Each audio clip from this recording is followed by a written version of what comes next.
우아하고 품격 있는 일상교육의 모든 것, 메타버스 스쿨혁명 라이프스타일 교육TV 김은형입니다. 오늘 법륜 스님의 금강경 강의 9번째 시간, 얻을 것도 말할 것도 없는 진리 제7 무득무설분 여러분들과 함께 하도록 하겠습니다. 정토출판사에서 나왔고요. 법륜 스님이 금강경을 강설하신 내용을 여러분들과 책으로 함께하고 있습니다. 자, 제7 무득무설분, 먼저 한글 본문을 여러분들에게 읽어드리도록 하겠습니다. 수보리여, 그대는 어떻게 생각하느냐? 열애가 안욕 따라 삼맥삼보리를 얻었느냐? 열애가 설한 법이 있느냐? 수보리가 대답하였습니다. 제가 부처님께서 말씀하신 뜻을 알기로는 정한 법이 있음이 없음을 이름하여 안욕 따라 삼맥삼보리라 하며, 또한 정한 법이 있음이 없음을 여러께서 말씀하셨습니다. 왜냐하면 열애가 말씀하신 바 법은 모두 가히 취할 수 없으며 설할 수 없고 법이 아니며 법 아닌 것도 아니기 때문입니다. 왜냐하면 일체 현성이 다 무위법으로 차별이 있는 까닭입니다. 자, 그럼 법륜 스님의 강의를 한번 같이 들어보도록 하죠. 제7 무득무설분 강론입니다. 정해진 법이 없다. 수보리는 다시 한번 의심이 일었습니다. 만일 부처와 법이 다 무상하다면 이것은 부처와 법이 없다는 것이다. 그러면 어떻게 부처님은 안욕 따라 삼맥삼보리를 성취하셨는가? 이제 법을 말씀하시면서 법이 없다고 하시는 까닭은 무엇인가? 부처님은 수보리의 의심을 알아차리고는 묻습니다. 수보리여, 그대는 어떻게 생각하느냐? 열애가 안욕 따라 삼맥삼보리를 얻었느냐? 열애가 설한 법이 있느냐? 수보리가 대답하였습니다.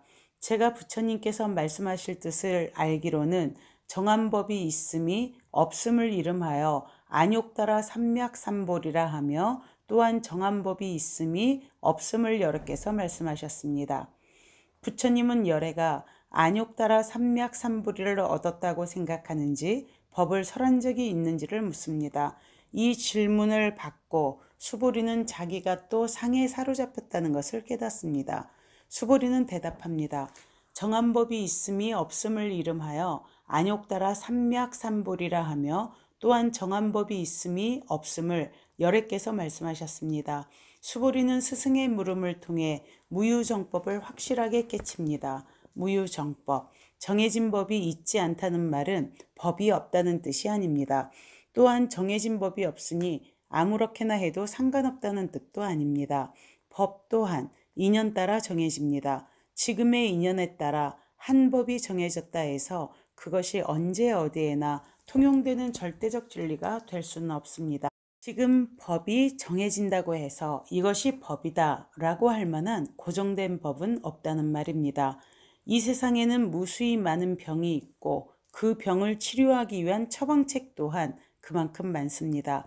아무리 용한 처방책이라도 그것이 만병통치의 처방책이 되지는 못합니다. 인생 문제도 마찬가지입니다. 어떤 한 사람의 괴로움을 씻은 듯이 사라지게 한 비법이 있다 한들 그것이 다른 사람에게도 좋은 처방이 되리란 법은 없습니다.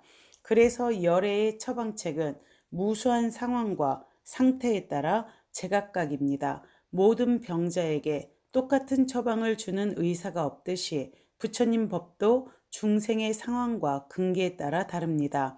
최선의 처방이란 병자의 증세에 따라 나오는 것이지 상황과 조건에 상관없이 한 가지로 정해져 있는 게 아닙니다. 그것이 무유정법, 정해진 법이 있지 않은 도리입니다. 부처라는 거울. 어느 날 부처님은 아수카 나무가지 하나를 꺾어 들어 보이며 아난다에게 물었습니다. 이 나뭇가지에 달린 잎사귀와 저기 아수카 나무 숲 전체의 잎사귀 중 어느 쪽이 더 많습니까? 물론 아난다의 대답은 아수카 나무 숲의 나뭇잎이었습니다. 그렇습니다. 이 나뭇가지에 달린 잎사귀 수와 저 아수카 숲의 나뭇잎 수를 어찌 비교하겠습니까? 나의 설법도 그와 같습니다. 지난 45년 동안 내가 설한 법이 이 손에 들려있는 나뭇가지 하나의 잎사귀에 비유된다면 내가 설하지 않은 법은 저 숲의 나뭇잎 수만큼이나 많아 다 헤아릴 수가 없습니다. 부처님은 성도 이후 하루도 쉼 없이 설법을 하시고도 오히려 그 설한 바가 이처럼 적다고 하셨습니다. 이는 아직 설하지 않은 가르침이 너무도 많아서 45년의 설법은 거기에 비하면 극히 적은 부분이라는 뜻일 수도 있지만, 또 한편으로는 부처님의 설법은 부처라는 거울에 비친 중생의 그림자일 뿐이므로 정작 부처님은 한 법도 설한 바가 없다는 뜻으로 이해할 수도 있습니다. 거울은 스스로 어떤 그림도 그리지 않습니다. 한 물체가 거울 앞에 서면 있는 그대로의 그 모습이 거울에 비춰질 뿐입니다. 볼펜을 놓으면 볼펜 형상이 나타나고 꽃병을 놓으면 꽃병 형상이 비칩니다.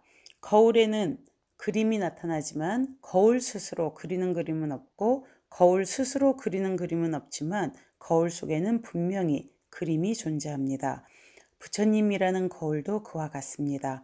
누가 부처님에게 서울 가는 길을 물으면 부처님은 서울로 가는 가장 좋은 길을 알려줍니다.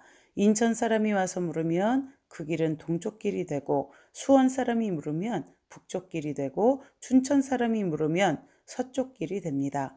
서울 가는 길을 몇 가지 정해두었다가 그 가운데 하나를 말씀해 주시는 게 아닙니다. 그 길은 그들 각자에게 이미 열려있던 길이었습니다.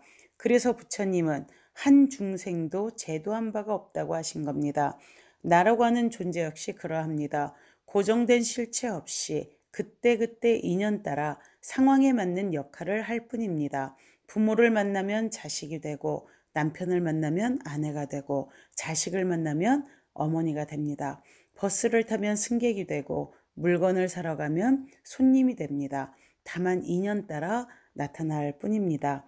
그런 이치를 법성계에서는 불수, 자성, 수연성, 자기 성품을 고집하지 않고 인연 따라 이루어진다고 했습니다. 세상 모든 사물과 현상은 본래의 성질이라고 부를 만한 것 없이 그때그때 인연 따라 드러날 뿐입니다. 인연을 떠나 존재하는 절대적인 법은 어디에도 없습니다. 그런데도 사람들은 그중 하나의 형상을 움켜쥐고 버리지를 못합니다. 사진 찍듯이 마음속에 고이고이 간직해두고 그 형상이 사라진 뒤에도 잔영에 집착하고 매달려서 갈등을 일으킵니다. 담배를 끊겠다던 남편이 담배를 피우면 아내는 당신 또 담배 펴요? 하고 다그칩니다. 남편이 담배 피지 않기를 바라는 마음이 있다면 그저 여보 담배 피지 말아요, 이렇게 말하면 충분할 텐데 말입니다. 아내가 그렇게 하지 못하는 이유는 남편이 담배를 끊겠다고 말한 과거에 대한 잔영이 남아있기 때문입니다. 이런 상이 없어져야 현재에 깨어 있을 수 있습니다. 다만 지금 일어나는 일에 대해서만 대응한다면 인생은 지금보다 훨씬 자유로워집니다. 아이들은 어른에 비해서 비교적 그런 편입니다. 아이들은 방금 전에 친구와 심하게 다투고 토라졌다가도 금세 잊어버리고 풀어져서는 다시 또 어울리곤 합니다. 낯선 지역으로 이사를 가거나 외국으로 이민을 가도 아이들은 금방 친구를 사깁니다. 어른들이 빈부계층이나 민족이나 종교 같은 여러 가지 상에 매인 데 비해 아이들은 그런 상이 훨씬 적습니다. 슬퍼서 우는 것도 그때뿐이고 기뻐서 우는 것도 그때뿐, 늘 가볍습니다. 아상에 있는 자가 어찌 나를 보겠는가. 신라의 고승 자장률사는 문수보살을 친견하고자 여러 해 동안 태백산에 머물며 기도했습니다. 그러던 어느 날 늙은 거지가 죽은 개를 망태기에 담아 걸머지고 나타나 자장이 있느냐고 큰 소리로 불러댔습니다. 온 신라가 우러러 존경하는 스승을 늙은 거지가 함부로 불러대니 시자는 내심기가 찼습니다. 스님은 지금 기도 중이라서 아무도 만나지 않는다고 아무리 거절해도 늙은 거지는 자장률사를 만나야겠다고 고집을 부렸습니다. 그 고집을 못 이긴 시자가 하는 수 없이 스승에게 가서 전했습니다. 웬 늙은 거지가 죽은 개를 싸들고 와서 스님을 뵙겠다고 합니다. 아마 미친 사람인가 보구나. 돌려보내라.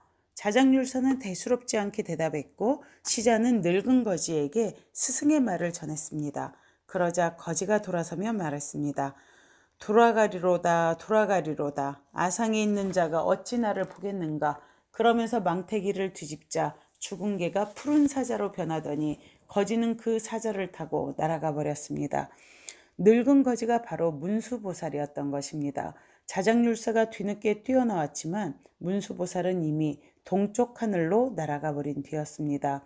자작률사같이 위대한 분도 순간적으로 상에 사로잡혀 그런 어리석은 일을 저질렀습니다. 문수보살을 칭견하기 위해 몇 년을 간절히 기도했으면서도 정작 문수보살이 나타나자 기도에만 집착해 문수보살을 쫓아버린 격이었습니다.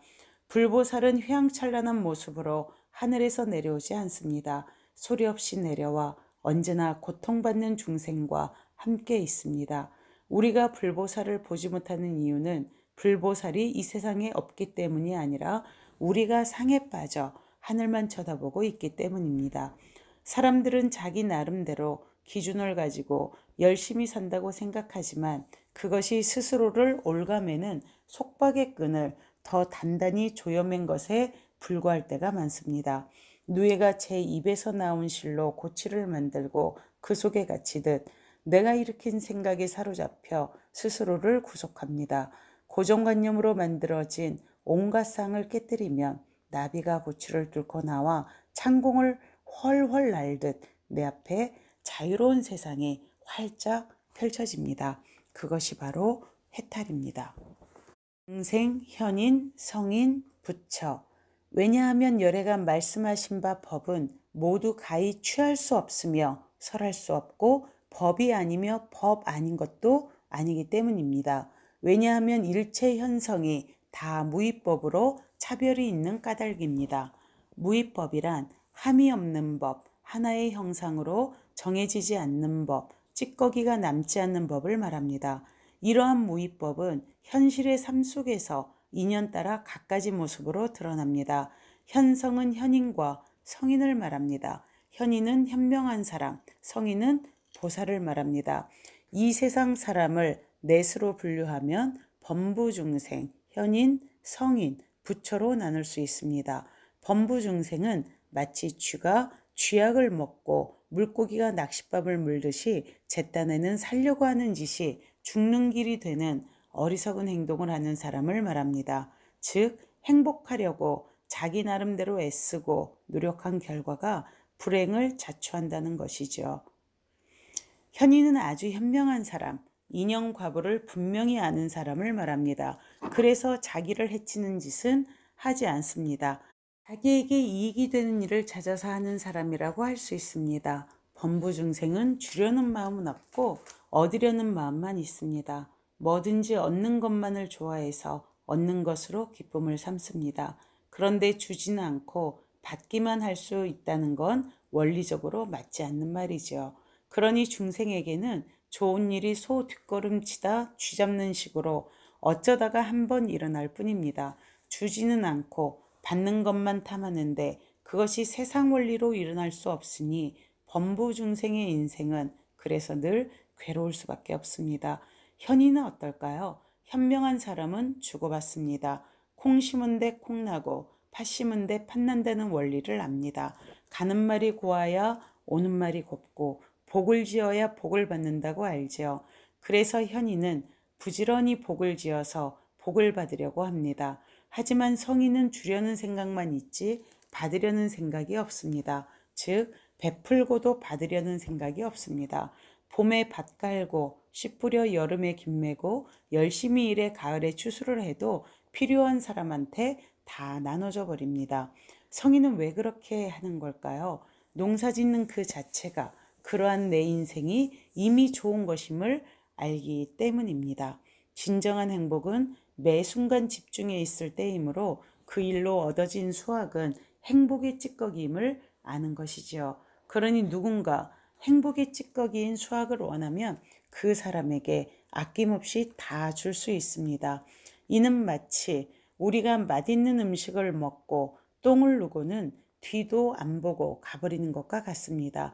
그 똥을 개가 먹는 걸 보고 이놈 내가 하루나 걸려 만들어 놓은 걸 내가 먹을 수 있냐? 이러는 사람이 없듯이 성인에게 수학은 삶의 찌꺼기에 불과해 거기에 아무런 집착과 미련이 없습니다. 그래서 성인은 아무 바라는 마음 없이 집착 없이 중생을 이롭게 합니다. 이러한 성인을 다른 말로 보살이라고 합니다. 그렇다면 부처는 어떤 경지일까요? 부처는 이 세상에 한 물건도 본래 내 것, 내 것이 없다는 것을 증득한 사람입니다. 무소유, 무아소이므로 더 이상 주고받는다는 생각이 없고 다만 필요에 따라 쓰일 뿐이죠. 무위의 삶. 오래전에 봉암사에서 부목 생활을 한 적이 있습니다. 그때 소임 중 하나가 노스님 방에 연탄불을 가는 일이었는데 연탄불도 한 번 안 꺼뜨리고 뒤처리도 늘 깔끔하게 청소를 해놓았죠. 그런데 그렇게 한 달쯤 지나자 노스님이 저를 부르더니 제 귀에 대고 작은 목소리로 말씀하시는 겁니다. 너 데모하다 도망왔지? 한마디로 너 부목 같지가 않다는 말씀이었죠. 그때 저는 겉으로는 부목 생활을 하고 있었지만 부목이 부목답지 못했던 것입니다. 매사에 성실하게 생활하려는 의도가 나쁘다는 게 아니라 마음속으로는 내가 누구다 하는 상을 놓지 못하고 있었던 것이지요. 그때 봉암사로 찾아와 구걸을 하던 거지가 있었습니다. 그 사람한테 거지 노릇 그만두고 절에서 같이 있자고 설득해서 한 방에서 생활하게 되었습니다. 그런데 그 사람이 보기에 내가 하는 짓이 너무나 이상한 겁니다. 부목이라면 주는 밥이나 먹고 시키는 일이나 하면 될 것을 새벽 4시에 일어나 예불에 참석하고 하루 종일 피곤하게 일하고 나서 또 저녁 예불에 참석하는 게 이해가 되지 않았던 것이죠. 그래서 그는 나에게 너 미쳤냐? 내가 중이가 뭐 때문에 그런 짓을 하노? 하고 입버릇처럼 말하곤 했습니다. 이것도 내가 부목 생활을 무의로 하지 못했다는 뜻이지요. 신분을 숨기고 절에 들어가 나를 살펴보는 시간을 갖겠다고 부목 생활을 했지만 실은 겉모습만 바꿨지 속으로는 내가 중이다 하는 생각을 쥐고 있었던 것입니다. 부목을 하면 그냥 부목이 되고 공양주를 하면 그냥 공양주가 되어야 하는데 중이 잠시 부목 흉내를 내거나 중이 잠시 공양주 흉내를 내는 수준밖에 아니었습니다. 나라는 상을 깨지 못했던 것이지요. 무위법으로 그때그때의 인연에 따라 현현해야 하거늘 그렇게 하지 못했던 것입니다. 무위법대로만 하면 사랑 관계에서도 갈등이 일어날 게 없습니다. 내가 엄마다 하는 상의 없이 어린아이에게는 돌봐줄 엄마가 필요하니까 내가 지금 엄마 노릇을 한다는 마음으로 살면 자식에게 집착이 생기지 않습니다. 그래야 아이가 성장해서 더 이상 엄마를 필요로 하지 않을 때 언제라도 엄마 노릇을 툭툭 털어버릴 수 있습니다. 내 소임이 다 끝났으니 오히려 시원하고 가볍습니다. 그런데 아이가 다 커서 이제 엄마가 필요 없다는데도 그 옆에 계속 붙어서 나는 내 엄마다 하고 고집하는 것이 상입니다. 회사에서 아무리 권위 있는 사장이라도 절에 오면 신도일 뿐입니다. 절에 와서 빗자루 들고 청소를 하면 사장이 청소를 하는 게 아니라 그냥 한 사람이 청소를 하는 겁니다.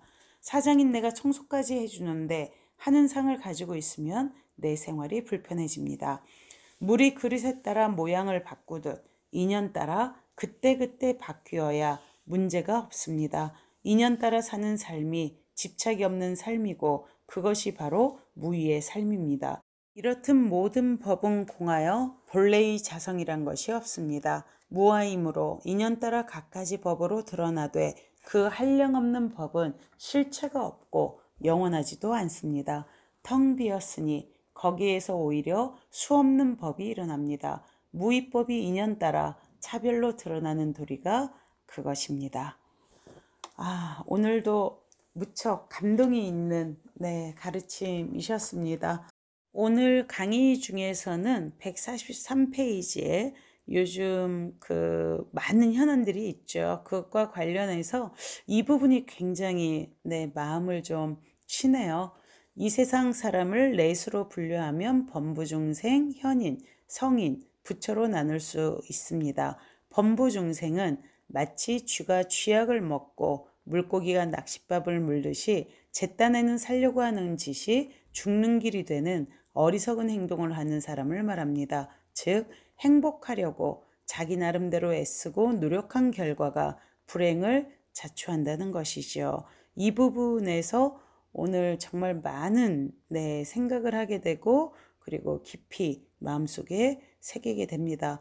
저 또한 범부중생의 한 사람으로서 정말 돌이켜 성찰하고 반성할 일이 많다라는 생각이 들기도 하고, 요즘 시국에 우리 모두가 생각해야 될 문제가 아닌가. 행복하려고 애쓰고 그리고 노력한 결과가 오히려 쥐가 쥐약을 먹고 물고기가 낚싯밥을 무는 꼴이 될 수도 있다는 것. 얻을 것도 말할 것도 없는 진리, 무득무설분.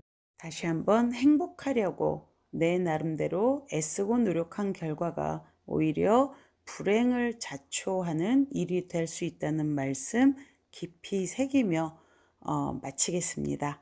좋은 말씀 나눠주신 법륜 스님께 감사드리고 함께 경청해 주신 여러분들께도 깊이 감사드립니다.